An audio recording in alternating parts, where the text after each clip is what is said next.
শিলচর রাঙ্গিরখাড়ির শরৎপল্লীতে ৩১ বছর বয়সী গৃহবধূ সরস্বতী দেবের রহস্যজনক মৃত্যু ঘিরে চাঞ্চল্য ছড়িয়েছে এলাকায়। বুধবার দুপুরে স্বামীর বাড়ি থেকে তাকে শিলচর মেডিকেল কলেজে নিয়ে যাওয়া হলে চিকিৎসকরা মৃত বলে ঘোষণা করেন। মৃতার আত্মীয়দের অভিযোগ, স্বামী রিন্টু দেব দীর্ঘদিন ধরে শারীরিক ও মানসিক নির্যাতন চালিয়ে আসছিলেন। ঘটনার দিন থেকে নির্যাতনই চরমে ওঠে এবং তার ফলেই সরস্বতীর মৃত্যু হয়েছে বলে সন্দেহ করা হচ্ছে।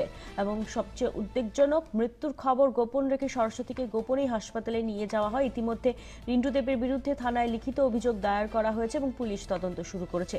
তবে এখনো গ্রেফতার করা হয়নি এবং ময়নাতদন্তের রিপোর্টের অপেক্ষায় রয়েছে পরিবার ও প্রশাসন। এলাকাবাসীর দাবি, নিরপেক্ষ তদন্তে করে দোষীদের দৃষ্টান্তমূলক শাস্তি নিশ্চিত করা হোক।